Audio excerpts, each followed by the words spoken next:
What's up, what's up? This is Cash, aka the Black Garou, and I am the Hero Hunter. Only legends.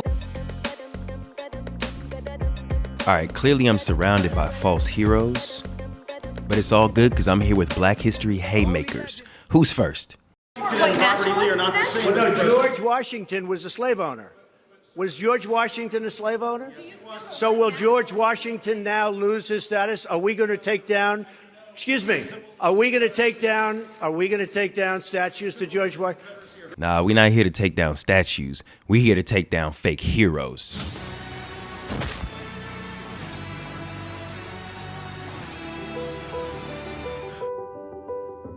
Why did George Washington have slaves if he was against slavery? Excellent question, young lady. The question really is, how does someone reconcile having enslaved peoples under their command by pain of death while still telling people that they're against it at the same time? You are that young and can clearly see a blatant hypocrisy. So it can seem like a contradiction that somebody like Washington, who was opposed to slavery, could actually be a slave owner himself.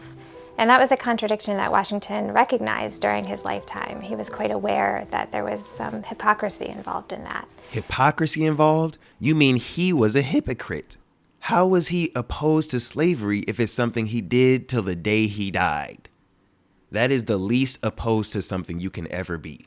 And there are a few reasons why Washington remained a slave owner throughout his life. Washington didn't become opposed to slavery until later on, after the Revolutionary War. Before that point, he had purchased a large number of enslaved people to grow his plantation. A large number? She means over 300 by the time he died, including a 3-year-old girl that he sold. And by the 1780s, as he's growing opposed to slavery and really seeing the evils of the institution, he, at that point, owns several hundred enslaved people. Seeing the evils of the institution? He didn't just witness the evils, he was the evil. He was one of the biggest ones, and literally the start of a country that perpetuated it. So the question becomes, what is he going to do with those people? What is the solution that is going to get him out of this institution? And he had two choices, essentially. He could sell them or he could free them. At that point, he was opposed for moral reasons to selling enslaved people. So he turned towards looking to emancipate them. Some of the barriers that Washington encountered as he looked into freeing his slaves were financial. As a plantation, Mount Vernon operated with enslaved labor, and that was the really fundamental system for the economy in this entire region. Got you. It operated with enslaved labor, meaning he made all his profits and paid his workers nothing by pain of whip, also rape and so on and so forth.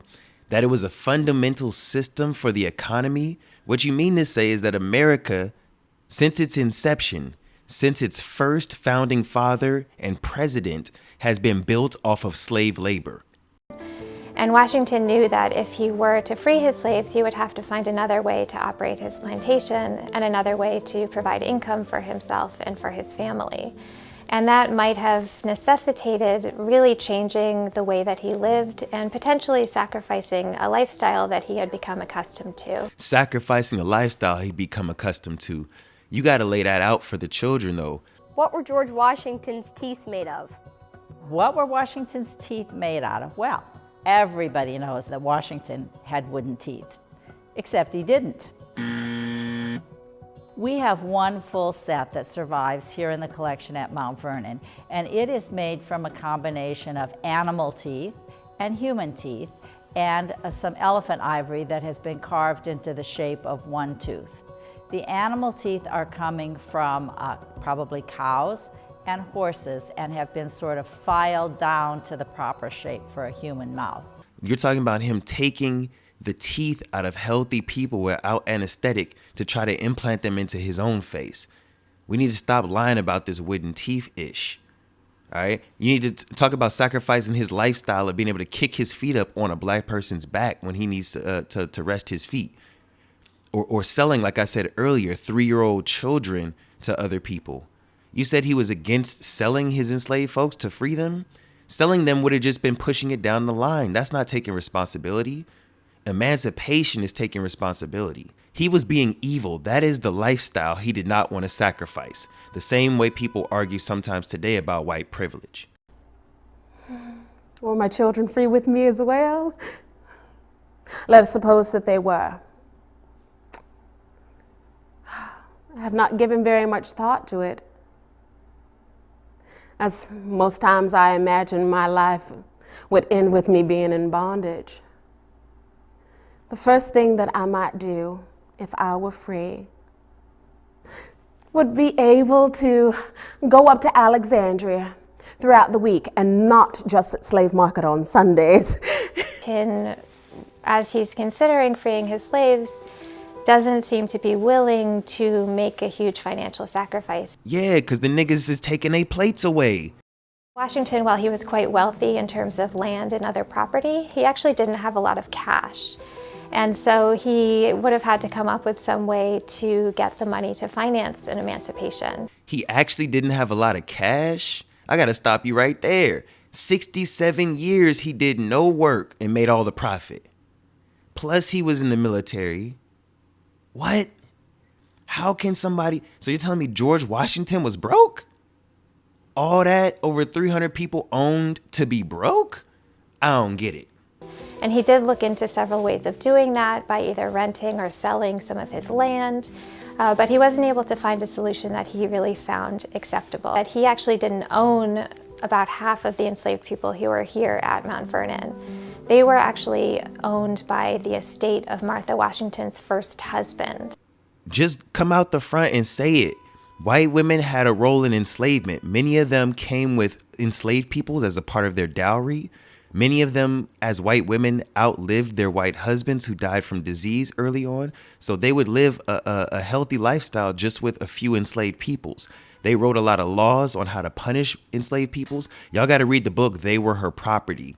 We've now understood as reparationists and Black Americans that it wasn't necessarily just a patriarchy that was oppressing us, but a heterarchy, because white women benefited from this racist structure in America, straight up. And so when Washington is considering freeing his slaves, he knows that he doesn't have the legal authority to free the dower slaves. And he knew that separating families was one of the worst evils of slavery. And he's very concerned about the fact that those families would be separated if he chose to emancipate his own slaves. Ultimately, Washington chose to free his slaves in his will, where he put a provision that would emancipate them at Martha's death. Martha Washington owning half of the slaves during the time that George Washington, who was the first president, just shows the access to wealth that white women had back then. And right now, the argument is that George Washington couldn't free his slaves because it was going to break up the families. Are y'all bullshitting me right now? Y'all already done broke up the families and the entire dynasties, the last names, the culture and all that. Now you're worried about that? George Washington sold a 3-year-old. He don't give a damn about keeping families together. This is a false argument.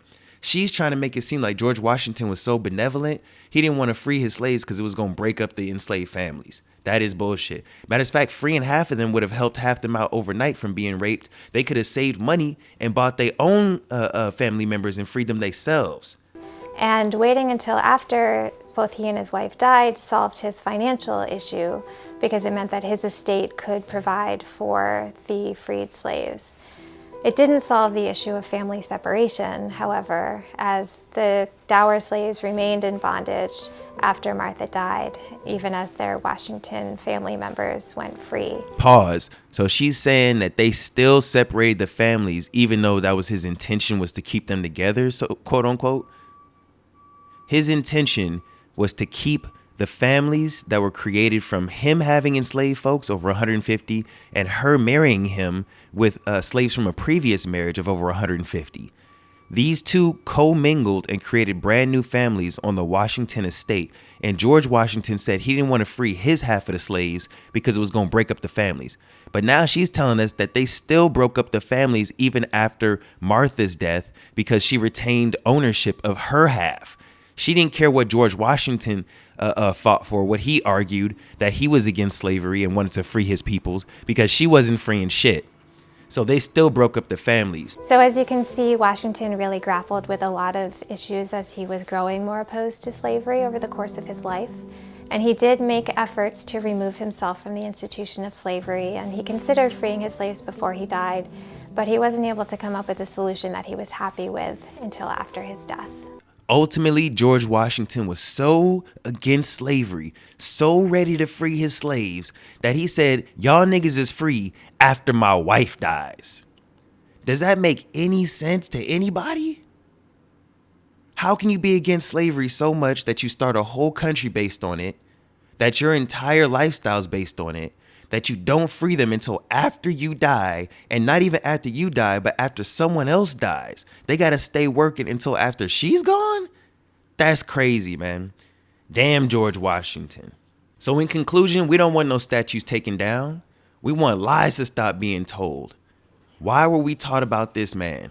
I understand that America's a country, but we need to tell the truth and hold our heroes up in serious regard. And this is not a hero. This is a zero.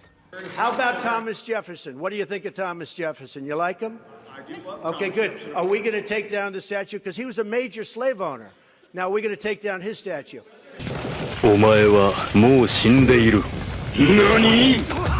Donald Trump, just know I got hands for you too. But today, you know what? It's not about you. Thomas Jefferson's another one. I'm going to run through him quick, man. I don't got time for all this. He had over 600 slaves, known to have raped those slaves. He had at least 6 children with Sally Hemings, which some people try to dispute that it was his brother or his cousin or some shit. They were raping people legally on the plantation and in this country, especially the founding fathers. All right. George Washington already mentioned. Now we got Thomas Jefferson. Take the statues down, take the lies down, tell the truth in the schools. That's it. And Thomas Jefferson, with that Declaration of Independence, that all men are created equal, that they are endowed by their creator with certain inalienable rights, that among these are life, liberty, and the pursuit of happiness. He did not mean all human beings. People need to stop drinking the Kool-Aid. He was only talking about white men who were educated and owned land. Stolen land, tell you the truth. But he was trying to say he was so revolutionary because he believed every man could be king, instead of just the king being king. But they wanted to be kings over their own land that was stolen, as I said before, with people working as subjects under them under fear of the lash. That is no future I want to live in, and that is no founding father of mine. Down with Thomas Jefferson.